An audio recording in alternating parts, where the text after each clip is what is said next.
미네소타 다면적 인성검사의 두 번째 판의 일반적 해석 단계입니다.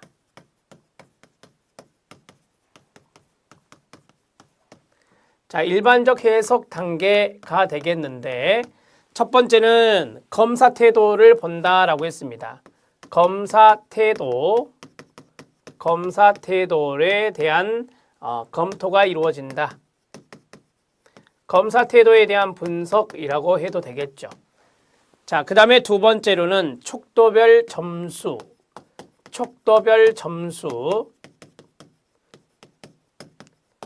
자, 우리는 촉도에서 타당도 촉도가 있고 임상 촉도가 있는데요.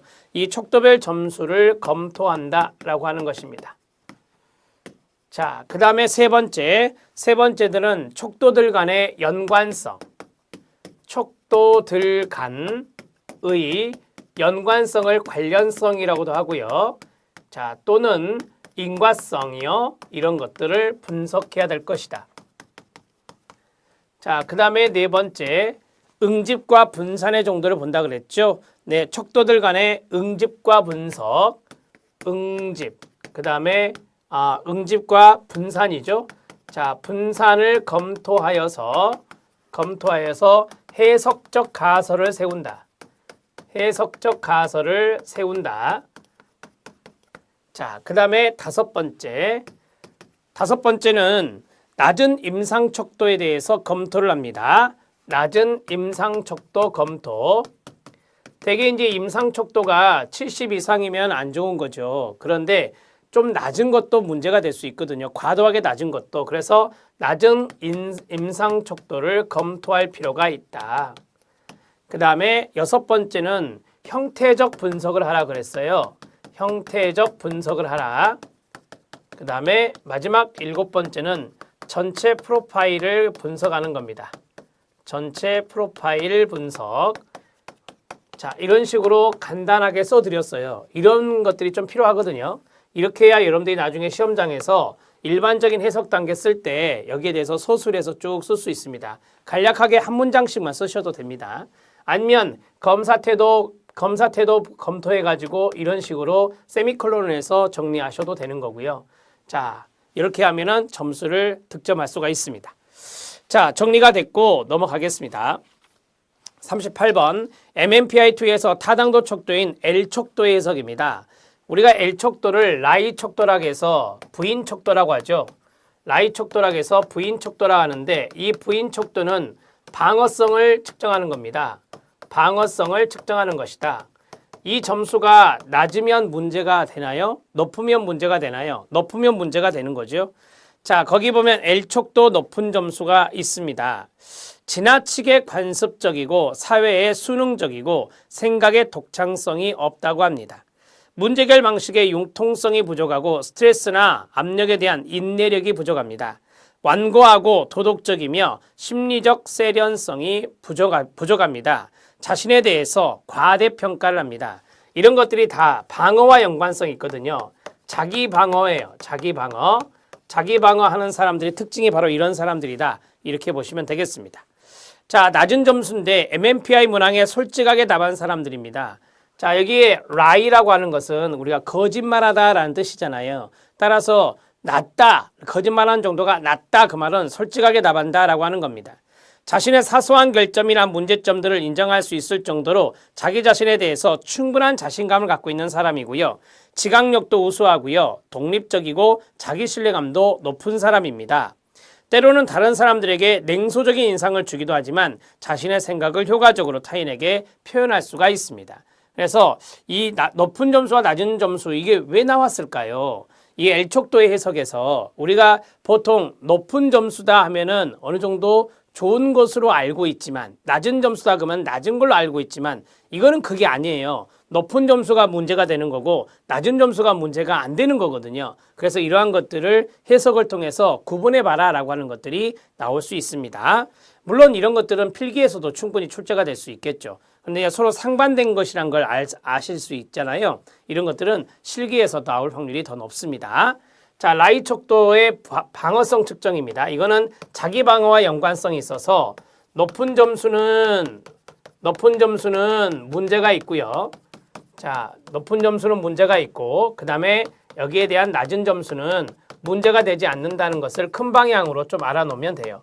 이게 이제 출제 포인트거든요. 그 다음에 39번 MMPI2에서 임상척도인 건강염려증이란 게 있어요. 건강염려증은 HS고요. 번호는 1번이죠. 건강염려증이 상승한 경우 해석입니다. 상승의 동그라미. 뭐 이게 70 이상이다 이 말이잖아요. 그러면 건강염려증이 높으면 문제가 되는 거 아닙니까?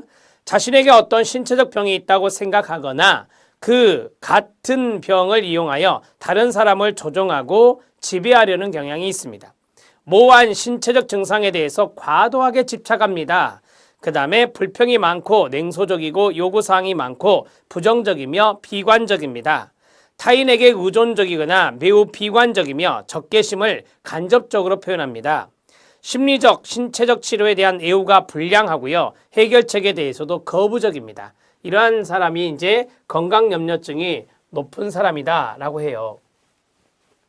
여러분 우리가 이상심리학에서 이 건강염려증을 이제 DSM-5에서는 질병불안장애라고 하거든요. 질병불안장애와 연관성 있는 사람들이 바로 이런 분들이에요. 그래서 한번 정리해보면 건강염려증이 상승했을 때 상승한 경우 질병불안장애가 나타난다라고 하는 거죠. 질병불안장애가 나타났다, 있다라고 하는 것입니다.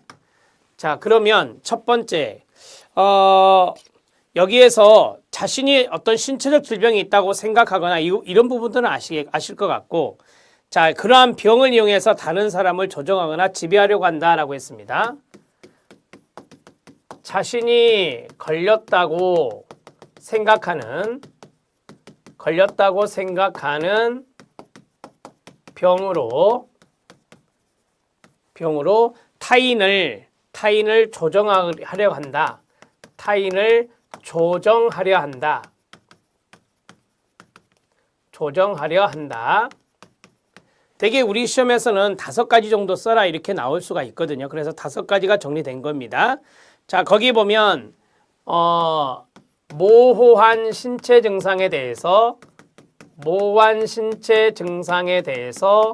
과도한 집착이 나타납니다. 과도한 집착이 있다라고 하는 측면. 그 다음에 세 번째로는 다 쓸 필요 없겠죠. 네, 비관적이고 냉소적이다. 비관적이고 냉소적이고 불만이 많습니다. 불만이 많다.